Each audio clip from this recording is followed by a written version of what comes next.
Hello students.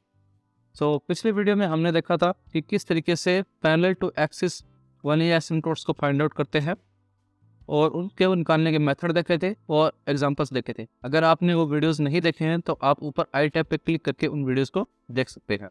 आज हम बात करते हैं ऑब्लिक एसिम्पटोट्स के बारे में। ऑब्लिक एसिम्पटोट, सबसे पहले देखते हैं कि ऑब्लिक एसिम्पटोट्स होती कैसी हैं। देखिए, ये हमारा एक ग्राफ है जो कि एक हाइपरबोला का ग्राफ है। इस ग्राफ के अंदर हमें दो ब्रांचेस दिखाई दे रही है, फर्स्ट ये वाली ब्रांच और सेकंड ये वाली ब्रांच, और ये दोनों ब्रांचेस जो है इनफाइनाइट की तरफ जा रही है। और इन दोनों ब्रांचेस के ऊपर दो एसिम्पटोट ड्रॉ की गई है, एक ये और दूसरी ये। अब इन एसिम्पटोट्स की खास बात ये है कि ये ना तो एक्स एक्सिस के साथ पैरेलल है और ना ही वाई एक्सिस के साथ पैरेलल है। तो ऐसी एसिम्पटोट जो ना एक्स एक्सिस के साथ पैरेलल हो और ना ही वाई एक्सिस के साथ पैरेलल हो, ऐसी एसिम्पटोट को ही हम ऑब्लिक एसिम्पटोट्स बोलते हैं। तो यहाँ पर ये दोनों जो एसिम्पटोट्स हैं, ये दोनों एसिम्पटोट्स हमारी ऑब्लिक एसिम्पटोट्स है। अब हम इन्हीं ऑब्लिक एसिम्पटोट्स को फाइंड आउट करने के मेथड को समझेंगे और उनकी इक्वेशंस को समझेंगे। तो सबसे पहले हम देखते हैं इनकी इक्वेशंस कैसी होती हैं। Equation of oblique एसिम्पटोट।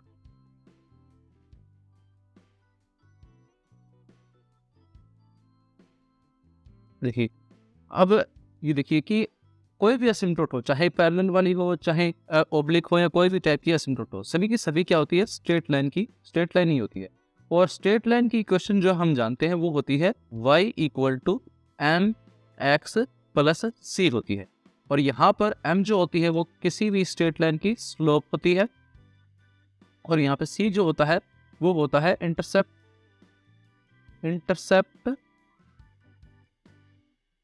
Point on y axis होता है। अब हमारी जो ऑब्लिक एसिम्पटोट है वो भी क्या है, एक स्ट्रेट लाइन है। तो उस स्ट्रेट लाइन की इक्वेशन हम फाइंड आउट करना चाहते हैं। तो अगर हम m और c की वैल्यूज को फाइंड आउट कर ले, यानी m की वैल्यू फाइंड आउट कर ले और c की वैल्यू फाइंड आउट कर ले, और इन दोनों की वैल्यूज को वापस हम इस स्ट्रेट लाइन की इक्वेशन में पुट करते हैं, तो हमें जो इक्वेशन मिलेगी वो एक स्ट्रेट लाइन को डिनोट करेगी, और वो जो स्ट्रेट लाइन होगी वही हमारी क्या होगी, ऑब्लिक एसिम्पटोट होगी। तो हमें असल में करना यही होता है कि हमें m और c की वैल्यूज को फाइंड आउट करना होता है और इस स्ट्रेट लाइन की इक्वेशन में पुट करना होता है।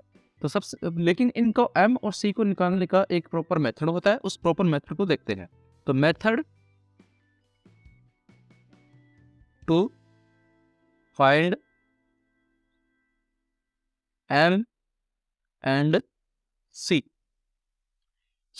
इस मेथड को समझते हैं। सबसे पहले देखो, जब भी आपको कोई इक्वेशन दी गई होगी, और वो क्या होगी, किसी कर्व की इक्वेशन होगी, उस कर्व की इक्वेशन में सबसे पहला काम हमारा होता है एक फंक्शन फाइंड आउट करना, जिसे बोलते हैं, और जिसे हम फाई एम से डिनोट करते हैं। तो फर्स्ट सबसे पहला स्टेप होता है गेट फंक्शन फाई एम। ठीक है, अब ये phi M function find out कैसे करेंगे? तो इसके लिए हमें देखो, जो इक्वेशन दी होगी उसकी एक स्पेसिफिक डिग्री होगी, तो उस में उसकी जो डिग्री हम बोलते हैं इसकी हाईएस्ट पावर को। किसी भी इक्वेशन के अंदर आने वाली हाईएस्ट पावर जो होती है, एक्स और वाई की पावर का जो हाईएस्ट सम होता है, वही क्या होती है, किसी इक्वेशन की डिग्री होती है। तो सबसे पहले उन हाईएस्ट पावर वाले टर्म्स के अंदर हम वैल्यूज रखेंगे और एक फंक्शन फाइंड आउट करेंगे m, और phi N M find out करेंगे, और वैल्यूज रखेंगे x इक्वल टू 1 रखेंगे और y इक्वल टू m रखेंगे। यानी x इक्वल टू 1 और y इक्वल टू m रखने पर जो हमें फंक्शन मिलेगा, और ये जो वैल्यूज रखेंगे वो रखेंगे हाईएस्ट पावर टर्म्स। ये हम हाईएस्ट पावर टर्म्स में रखेंगे। तो हाईएस्ट पावर टर्म्स जो है उनमें x इक्वल टू 1 रखेंगे, y इक्वल टू m रखेंगे, और हमें जो वहां से फंक्शन मिलेगा वो हमारा होगा फाई एन एम, जहां पर ये जो n है वो क्या है, डिग्री है डिग्री ऑफ गिवन इक्वेशन है ये वाली, जो हमें कर्व की जो गिवन इक्वेशन दी होगी उसकी जो डिग्री है वो n है। तो उसके लिए हम phi N function find out करेंगे x इक्वल टू 1 रख के और y इक्वल टू m रख के। फिर इसी तरीके से हम n-1 वाली पावर जो है, n-1 वाली पावर जो है उसमें x इक्वल टू 1 रखेंगे और y इक्वल टू m रखेंगे और फिर एक फंक्शन फाइंड आउट करेंगे जो कि n-1 पावर टर्म्स में रखने पर हमें मिलेगा, ठीक, n-1 पावर टर्म्स में हमें रखने पर एक फंक्शन मिलेगा फाई n-1। और इसी तरीके से हम फिर फाई n-2 वाला फाइंड आउट करेंगे, x इक्वल टू 1 रखेंगे उसमें भी, y इक्वल टू m रखेंगे और फिर ये किस में रखेंगे, n-2 पावर टर्म्स में, पावर टर्म्स। तो इस तरीके से जितने भी पॉसिबल टर्म्स है वो सभी पॉसिबल टर्म्स को फाइंड आउट करेंगे। उसके बाद में जो दूसरा स्टेप होगा वो होगा हम फाई एन एन को जो हमने हाईएस्ट पावर के अंदर x इक्वल टू 1 और y इक्वल टू m रखने पर हमें मिला था उस फंक्शन को इक्वल टू रखेंगे 0 के और हम वैल्यूज फाइंड करेंगे m की and get values of m, ठीक। तो यहाँ से हमें जो हाईएस्ट डिग्री वाला जो टर्म m की जो टर्म मिला था उसको इक्वल टू 0 पुट करने पर हमें m की वैल्यूज मिलेगी। उन m की वैल्यूज को हम लिख लेंगे और फिर उन हर m की वैल्यूज के साथ में हमें एक c की वैल्यू फाइंड आउट करनी होती है। यानी जितनी, अगर मान लो कि m की वैल्यू 3 वैल्यूज आई है तो हमें 3c की वैल्यूज मिलेगी, अगर m की वैल्यू 2 वैल्यूज आई है तो हमें 2c की वैल्यूज मिलेगी। तो उन c की वैल्यूज को फाइंड आउट करने के लिए हम एक फंक्शन का यूज करेंगे। तो जो थर्ड जो स्टेप है वो है फाइंड वैल्यूज ऑफ c और इसको c की वैल्यूज फाइंड आउट करने के लिए हम एक फंक्शन का यूज करेंगे। एफ सी इक्वल टू होगा phi n-1 m upon phi dash n m minus. तो ये जो है हमारा ये वाला फॉर्मूला, इस फॉर्मूले का यूज करके हम c की वैल्यूज को फाइंड आउट करेंगे। अगर हमें m की 3 वैल्यूज मिली है तो c की भी 3 वैल्यूज मिलेगी। यहाँ पे जैसे m इक्वल टू 1 2 और 3 मिला है तो c की भी वैल्यू जो है हमें एक c1 c2 और c3 मिलेगा, जो कि c1 मान लेते हैं इसके लिए मिलेगा, c2 इसके लिए मिलता है, मान लो c3 इसके लिए मिलता है। तो मतलब हर m की वैल्यू के लिए हमें एक c की वैल्यू मिलेगी, उन सभी c की वैल्यूज को हमें फाइंड आउट करना होता है, ठीक है। अब ये तो हो गया हमारा पहला कंडीशन। अगर ये तो तब होता है जब हर जो m की वैल्यू है डिफरेंट, यानी ये फॉर्मूला लगता है for different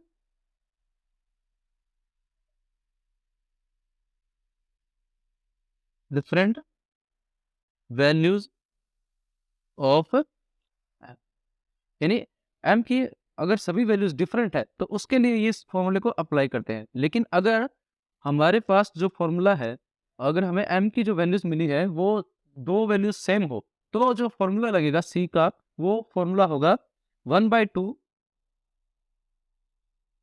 c square phi double dash n m plus c phi dash n-1 m plus phi n-2 m equal to 0। तो ये फॉर्मूला अप्लाई करेंगे और यहाँ से हम इस फॉर्मूले को अप्लाई करके c की वैल्यूज को फाइंड आउट करेंगे। और फिर अगर मान लो कि ये है ये फॉर्मूला जो है for to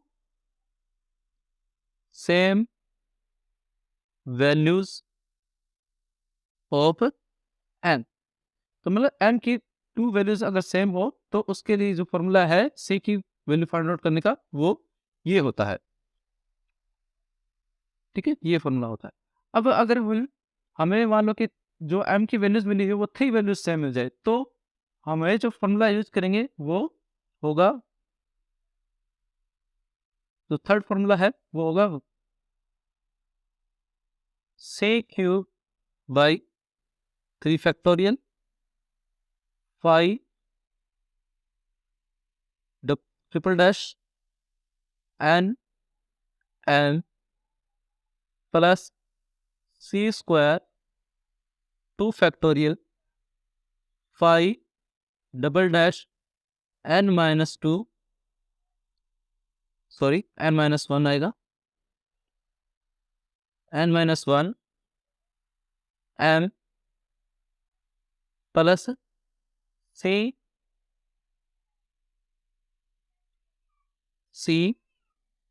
5 dash n-2 n-2 m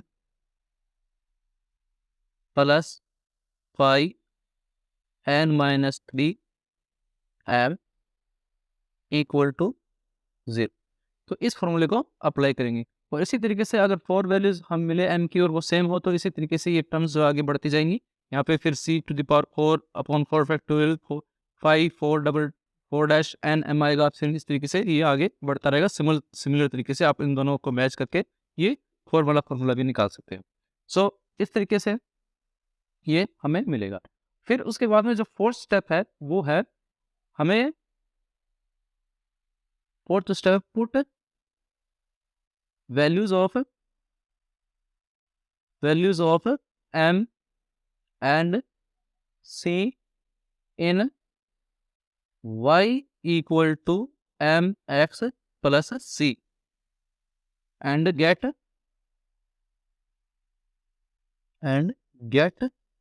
asymptote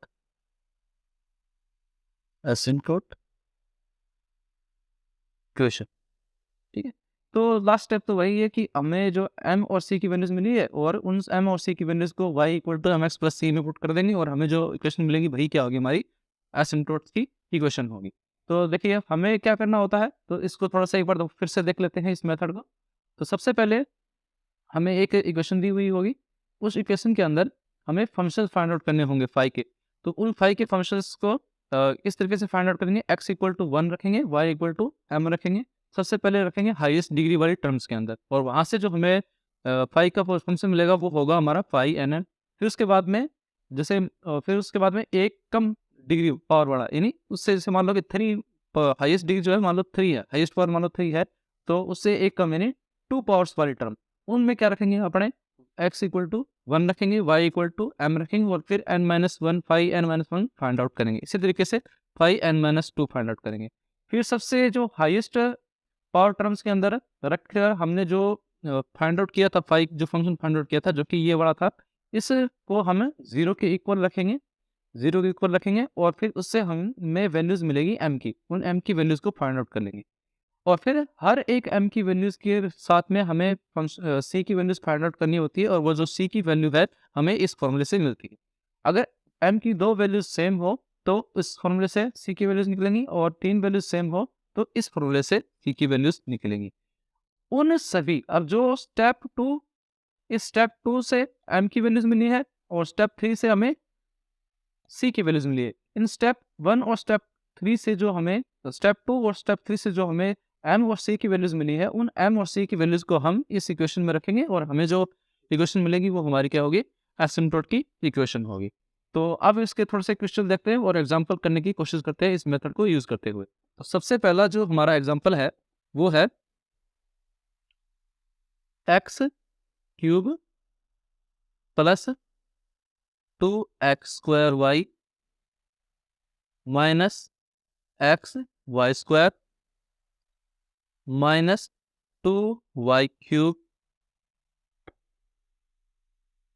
plus xy minus y² equal to 1। तो ये हमारा क्या है, हमें एक क्वेश्चन दिया हुआ है, उसके हमें एसिम्पटोट्स फाइंड आउट करनी है। तो सबसे पहला स्टेप जो है हम देखते हैं क्या है। देखो सबसे पहला स्टेप हमारा था, ये देखिए सबसे पहला जो स्टेप था इस पीछे वाले के अंदर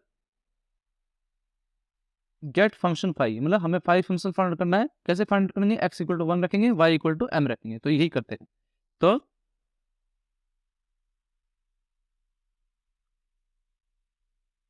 तो x इक्वल टू 1 रखते हैं। तो सबसे पहले जो अब यहाँ पर हम देखें तो यहाँ पे देखिए इसमें इस टर्म की जो पावर है वो 3 है, इस टर्म की जो पावर है वो भी 3 है। देखो X square X to the power 2 है, वाई टू द पावर 1 है, 2 + 1 = 3। ठीक है, तो यहाँ पे भी 3 है, ये भी 3 है, यहाँ पे ये वाली टर्म भी 3 है, लेकिन इस टर्म में पावर जो है वो 2 है और इस टर्म में जो पावर है 2 है। ठीक है, तो यहाँ पर पावर 3, यहाँ पर 3, यहाँ पर 3, यहाँ पर 3 और यहाँ पे 2 और यहाँ पे 2 और यहाँ पे कितना है 0। ये इधर ले जाएंगे तो 0 हो जाएगी। ठीक है, तो इस तरीके से इनमें पावर जो है अलग अलग है, हर टर्म में अलग अलग है। तो सबसे पहले तो हाईएस्ट पावर हमारी जो है इसके अंदर कितनी है 3 हो गई। देखो 3 जो है हाईएस्ट पावर आ रही है। तो हाईएस्ट पावर वाले टर्म्स के अंदर हमें क्या रखना होता है, सबसे पहले x = 1 रखना होता है और y = m रखना होता है और हमें फाई की वैल्यू फाइंड आउट करनी है। तो फाई तो जो फंक्शन आएगा वो हाईएस्ट पावर वाला है, जिसकी हाईएस्ट पावर n की वैल्यू कितनी होगी, यहाँ पे देखो डिग्री जो है यहाँ पे कितनी होगी n = 3 हो गया, क्योंकि हाईएस्ट पावर कितनी है 3 है, तो वो n डिग्री जगह कितनी 3 होगी। जो फंक्शन मिलेगा हमें जो वो मिलेगा 5nm, यानी n की वैल्यू यहाँ पे कितनी है 3 रख देंगे 3n। और वो फंक्शन कैसे निकालेंगे, x = 1 करेंगे और y = m रखेंगे। ठीक है, तो x = 1 रखेंगे और y = m रखेंगे। तो रखते हैं, देखिए इस फंक्शन में x = 1 रखेंगे तो हमें मिलेगा 1 प्लस इस फंक्शन में हम x = 1 रखेंगे और y = m रखेंगे तो हमें जो मिलेगा वो मिलेगा 2 इंटू में m, तो 2m माइनस इसमें हम x = 1 और y = m रखेंगे तो मिलेगा m²। इसमें हम x = 1 रखेंगे और y = m रखेंगे तो हमें मिलेगा -2m³। अब ये 2 डिग्री वाला इसमें नहीं रखना है, ना ये भी 2 डिग्री वाला, ये भी नहीं, इसमें 2 पावर वाला है इसमें नहीं रखना है, 2 पावर वाला है इसमें नहीं रखना है, 0 वाला इसमें नहीं रखना। तो हमें सबसे पहले सिर्फ 3 पावर वाले टर्म्स में रखना है। तो 3 पावर्स वाली सिर्फ इतनी ही टर्म है, इनमें हमने रख के ये फंक्शन बना लिया। तो ये हमारा फंक्शन हो गया सबसे पहले। ठीक है, फिर हम सेकंड फंक्शन बनाएंगे, फाई टू एम फंक्शन बनाएंगे। ये फंक्शन बनाएंगे हम जो 2 पावर वाली टर्म्स है उसमें क्या रखेंगे, y = m रखेंगे और x = 1 रखेंगे। तो यहाँ पर 2 पावर्स वाली जो टर्म है वो ये 2 टर्म्स है, सिर्फ ये 2 टर्म है। तो सिर्फ इन दोनों टर्म्स के अंदर हम क्या रख देंगे, दोनों वैल्यूज रखेंगे, x = 1 और y = m। तो इसमें x = 1 और y = m रखेंगे तो मिलेगा हमें m, इसमें x = 1 और y = m रखेंगे तो हमें मिलेगा -m²। ठीक, उसके बाद में हमें करना होता है फाई 3m जो है इसको रखना होता है हाईएस्ट जो पावर वाला हमारा फाई है उसको हमें रखना होता है 0 के इक्वल। तो हाईएस्ट पावर वाला हमारा यही है, तो इसको रखेंगे 0 के इक्वल। तो 0 के इक्वल रखने पर हमें 1 + 2m minus m² minus 2m³ = 0, ये हमें क्या मिल जाएगा, एक फंक्शन मिल जाएगा। ठीक है, इक्वेशन मिलेगी, इस इक्वेशन से हम फाइंड आउट करेंगे m की वैल्यूज को। तो इसमें m की वैल्यूज फाइंड आउट करने के लिए सबसे पहले हम पुट करके देखते हैं। सबसे पहले m की वैल्यूज पुट करके देखेंगे 1 बाय 1। ये m की पावर 3 वाली टर्म्स को सॉल्व करने का तरीका होता है। तो m⁻³ को सॉल्व करने का तरीका है, तो उसमें सॉल्व करते हैं सबसे पहले वैल्यूज रख के देखते हैं कि ये जो टर्म है 0 कैसे हो रही है। तो सबसे पहले 0 रख के देखते हैं m की वैल्यूज को, तो 0 रख के देखते हैं तो ये 0 नहीं हो रहा है, लेकिन 1 रख के देखते हैं तो 1 रखने पर ये देखो हमारा बन रहा है 1 + 2, m की जगह 1 रख रहे हैं तो फिर -1 और फिर -2। तो ये देखिए -2 से +2 कैंसिल आउट, -1 से +1 कैंसिल आउट, 0 बन रहा है। तो मतलब क्या है, m = 1 रखने पर हमारा जो है ये पूरी टर्म जो है 0 हो रही है। तो m = 1 रखने पर ये 0 हो रही है, तो ये इस साइड में जाएगा तो बन जाएगा m-1। ठीक है, तो इसको फिर हम 3 टाइम्स लिखेंगे, m-1 m-1 और m-1 = 0। सो इस तरीके से ये सिर्फ इसको सॉल्व करने का तरीका है 3 डिग्री वाली टर्म्स को। तो 3 डिग्री वाली जो इस तरीके से कोई क्वेश्चन मिले तो उसको सॉल्व करने का तरीका होता है ये। तो इसको सॉल्व करते हैं थोड़ा सा, हमें m की वैल्यूज को फाइंड आउट करना है इसलिए ये हम कर रहे हैं। अब यहाँ पे इस तरीके से लिखने के बाद में हमें क्या करना होता है, ये जो पूरा फंक्शन है ऊपर वाला, ये पूरा जो अपने ऊपर जो इक्वेशन बनेगी उस ऊपर वाली इक्वेशन को बनाना होता है। तो सबसे पहले यहाँ पे देखो -2m², सबसे पहले सबसे बड़ी वाली टर्म देखते हैं। सबसे बड़ी यहाँ पर कितनी है, ये है, ठीक है। तो इसको सबसे पहले ये वाली टर्म बनाने की कोशिश करेंगे। तो ये कैसे बनेगी, -2m² से मल्टीप्लाई कर दें। ये देखो इस टर्म्स को, इस m को, यहाँ पे देखो m आ रहा है, इसको -2m² से मल्टीप्लाई कर दें, -2m² से मल्टीप्लाई कर दें। इसको थोड़ा सा बड़ा लिख लेते हैं, -2m² से मल्टीप्लाई करते हैं। तो ये देखो मल्टीप्लाई होके -2m³ बनेगा, जो कि ये बन रहा है, ठीक है। अब ये -2m² आगे वाले टर्म से भी मल्टीप्लाई होगा, तो यहाँ से मिलेगा हमें +2m² मिलेगा, +2m², और हमें चाहिए -2m²। तो प्लस का 2m² मिल रहा है, तो इसमें से -m² फाइंड आउट करने के लिए हमें इस आगे वाले टर्म्स को मल्टीप्लाई करना होगा 3m से, प्लस 3m से, प्लस 3m से मल्टीप्लाई करना होगा। तो इसको 3m से मल्टीप्लाई करने तो यहाँ पे मिलेगा हमें 3m², और ये प्लस का 2m², सॉरी यहाँ पे माइनस से मल्टीप्लाई करना होगा, क्योंकि माइनस का चाहिए हमें, तो इसको माइनस से मल्टीप्लाई करना होगा। तो यहाँ से मिलेगा माइनस का 3m², यहाँ से मिल रहा है हमें प्लस का 2m²। तो -3m² plus 2m² cancel out होंगे, तो ये बन जाएगा हमारा -m² बन जाएगा। तो ये यही हमें चाहिए था, -m²। अब ये जो -3m है, ये मल्टीप्लाई होगा आगे वाली टर्म से, आगे वाले टर्म से मल्टीप्लाई होगा, तो ये मिलेगा हमें -3m, इस -1 से मल्टीप्लाई होगा तो हमें मिलेगा प्लस का 3m मिलेगा, +3m, और हमें चाहिए +2m चाहिए। तो हमें एक m को क्या करना पड़ेगा, इससे सब्ट्रैक्ट करना पड़ेगा, यानी 1m से इसको सब्ट्रैक्ट करना पड़ेगा।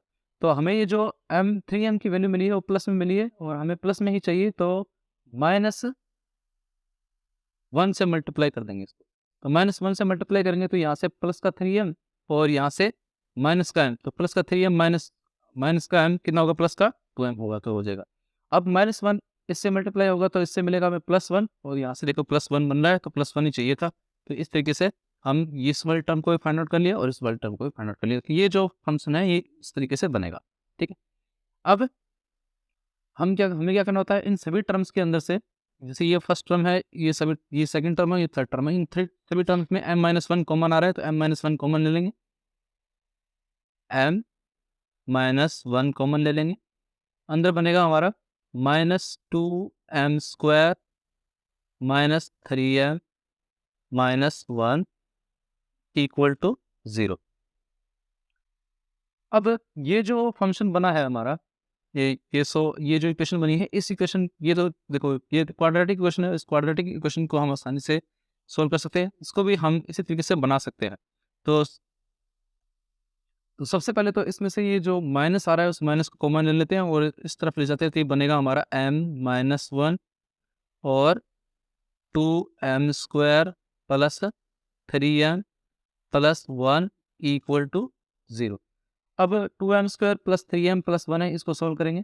इसको सॉल्व करने के लिए दो ऐसी वैल्यूज फाइंड आउट करनी पड़ेगी जिसका सम 3m आए और मल्टीप्लाई करने पर 2m² आए, यानी जो इन दोनों का जो सम आए वो कितना है, 3m आए, और जो मल्टीप्लिकेशन है, दो वैल्यूज ऐसी फाइंड करनी पड़ेगी जिसका सम जो है 3m आए और जो इनका मल्टीप्लिकेशन जो है इन दोनों का मल्टीप्लिकेशन के बराबर है, यानी 2m² हो।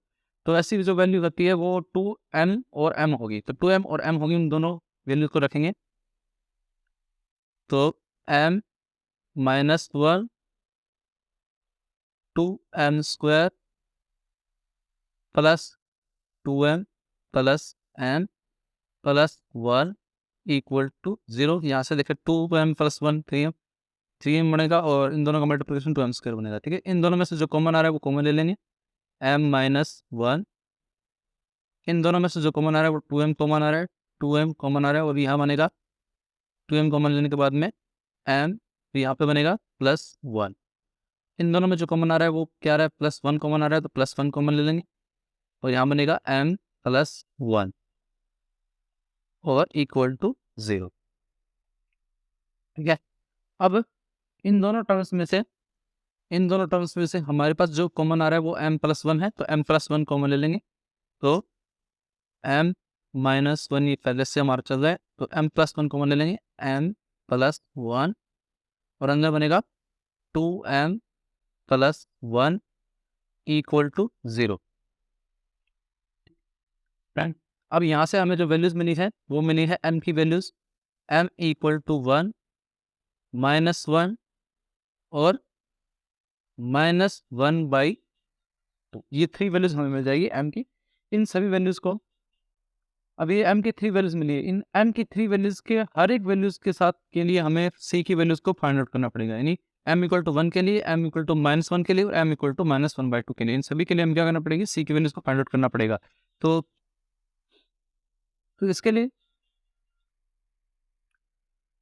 तो यहाँ पर जो m की तीनों वैल्यू है वो तीनों वैल्यू क्या है, डिफरेंट है। तो डिफरेंट वैल्यूज के लिए हमें अलग अलग c की वैल्यूज मिलेगी। उन c की वैल्यूज को फाइंड आउट करने का जो फॉर्मूला होता है वो होता है c इक्वल टू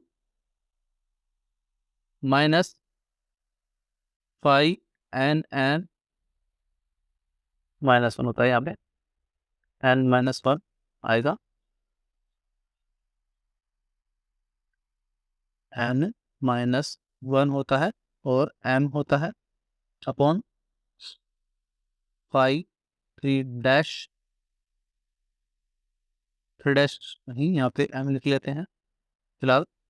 तो m n m ये फॉर्मूला होता है। यहाँ पर जो हमारी n की वैल्यू है वो 3 है, तो ये फॉर्मूला बन जाएगा हमारा 5 2 m और 5 3 m, ठीक है, इक्वल टू। अब यहाँ पे 5 3 m की हमें वैल्यू फाइंड आउट करनी पड़ेगी। सबसे पहले 5 2 m की हमारे पास वैल्यू है, 5 3 m की वैल्यू फाइंड आउट करते हैं। तो इसके लिए हमारे पास जो फंक्शन था हमारे, ये रहा इस फंक्शन, ये देखिए ये जो फंक्शन है हमारा, ये 5 3m फंक्शन है। इसकी डैश की वैल्यू फाइंड आउट करने के लिए हम क्या करना पड़ेगा, इसका m के रिस्पेक्ट में डेरिवेटिव करना पड़ेगा। तो 5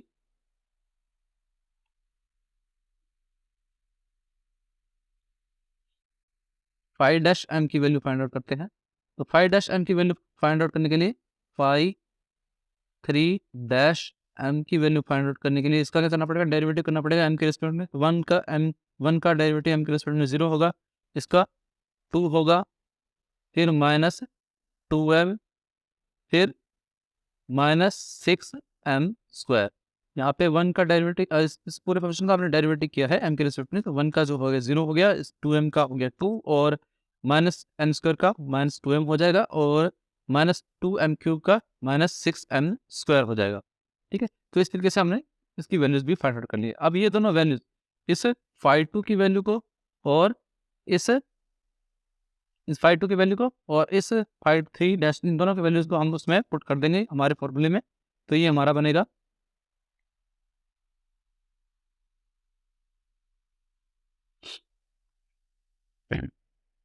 ठीक। तो ये वैल्यू हमें नीचे लिखनी है। तो 2 - 2m - 6m², ठीक है, 6m², ठीक है। अब 5 2m की वैल्यू रखते हैं। 5 2m की वैल्यू जो है वो है हमारी m - m², m - m², m - m², ठीक है। ये इस तरीके से हमें c की वैल्यूज रखनी है। अब हम c की वैल्यू निकालेंगे m इक्वल टू 1 के लिए। For m equal to 1, for m equal to 1, इसको नाम दे देते हैं हम c1। तो c1 की वैल्यू क्या आएगी, m इक्वल टू 1 रखेंगे यहाँ पे, तो 1 - 1 अपॉन, इसमें रखेंगे 2 - 2 -6। तो ये ऊपर जो है देखो 1 - 1 0 हो गया, तो ये पूरा बनना है हमारा 0, ठीक है। फिर इस तरीके से c2 की वैल्यू निकालेंगे, तो 4 m इक्वल टू -1। तो इसके लिए हमें जो वैल्यू मिलेगी वो c2 आएगी। वो c2 हमारा आया है, c2 की वैल्यू क्या रखेंगे यहाँ पे देखो, m - 1 की वैल्यू रखें तो -1, m की वैल्यू रखेंगे उस फॉर्मूले तो -1, फिर -1 का स्क्वायर जो होगा वो +1 ही होगा, तो m -1 हो जाएगा। फिर 2, फिर -2m में वैल्यू रखेंगे तो ये बनेगा हमारा +2m, +2 बनेगा, ठीक है। उसके बाद में -6m² में वैल्यू रखेंगे तो बनेगा हमारा -6, -6। ये बनेगा ऊपर -2 अपॉन नीचे बनेगा 4 और -6 तो बनेगा -2। तो ये वैल्यू जो मिलेगी हमारी मिलेगी 1 मिलेगी। ठीक है, इस तरीके से हम फॉर m इक्वल टू -1/2 के लिए भी c की वैल्यू फाइंड आउट करेंगे। m की वैल्यू हमारी -1/2 थी, इसको इसके लिए वैल्यू फाइंड आउट करेंगे। तो इस फॉर्मूले को यूज़ करते हैं। तो यहाँ से हमें मिलेगी value c equal to C3 की वैल्यू, C3 की वैल्यू फाइंड आउट करने के लिए ये इसमें वैल्यू रखेंगे। फिर से m की वैल्यू रखनी है हमें 1/2, 1/2 रखेंगे तो -1/2 रखेंगे। m की वैल्यू -1/2 रखनी है, ये वाली वैल्यू। ठीक है, तो -1/2 रखेंगे तो ये बचेगा -1/2 -1/2 का स्क्वायर यानी 1/4 अपॉन 2 -1/2 रखेंगे तो प्लस हो जाएगा ये और 1 हो जाएगा। फिर -1/2 रखना है, -1/2 का स्क्वायर यानी 1/4 हो जाएगा तो 6/4 हो जाएगा। ठीक है, इसको सोल्व करेंगे तो सोल्व करने पर जो हमें वैल्यू मिलेगी वो मिलेगी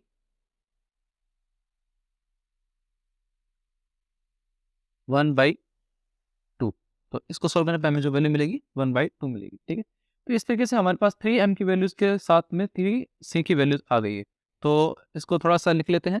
तो m1 हमारा जो मिला है, हमें मिला है 1 और उसके साथ में जो c1 की वैल्यू है वो हमें मिली है, की जो वैल्यू है 0 है। ठीक है, फिर m2 जो है वो है हमारा -1 और c2 की जो वैल्यू मिली है वो हमें मिली है, ये देखिए c2 की वैल्यू क्या है 1 मिली है, तो 1। इस तरीके से m3 जो है हमारा वो है -1/2 और C3 की जो वैल्यू मिली है हमें वो 1/2 है। तो इन सभी वैल्यूज़ को फोर्थ स्टेप जो हमारा था उसके अंदर वैल्यू रखेंगे और हम एसिम्प्टोट की वैल्यू फाइंड आउट करेंगे। तो नेक्स्ट पेज पे करते हैं ये। तो वो हमारी क्वेश्चन थी y equal to mx plus c। तो सबसे पहले y equal to m1 x plus c1, तो वैल्यू रखते हैं m1 और c1 की। तो m1 की जो वैल्यू है वो है हमारी 1, तो 1 रखेंगे तो 1 यानी x हो जाएगा और c1 की वैल्यू जो है 0 है तो ये हट जाएगा, इतना होगा। ठीक है, उसके बाद में y equal to m2 x plus c2। तो इसमें m2 की वैल्यू रखेंगे तो m2 की वैल्यू थी वो हमारी -1 मिली थी हमें, तो -x और c2 की जो वैल्यू मिली थी हमें वो मिली थी, ये देखिए c2 की जो वैल्यू मिली है हमें वो मिली है 1, तो 1 पुट कर देंगे तो +1। ठीक है, उसके बाद में y इक्वल टू क्या आएगा m3 x प्लस c3। तो यहाँ से जो वैल्यू मिली थी हमें m3 और c3 की वो वैल्यू पुट करेंगे तो वो वैल्यू मिली थी हमें -1/2 और 1/2, -1/2 और 1/2, तो -x/2 हो जाएगा और +1/2 हो जाएगा।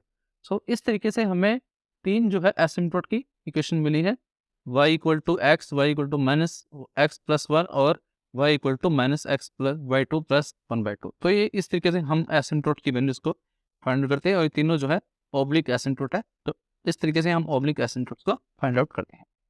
तो आई होप आप सभी को समझ में आया होगा। धन्यवाद।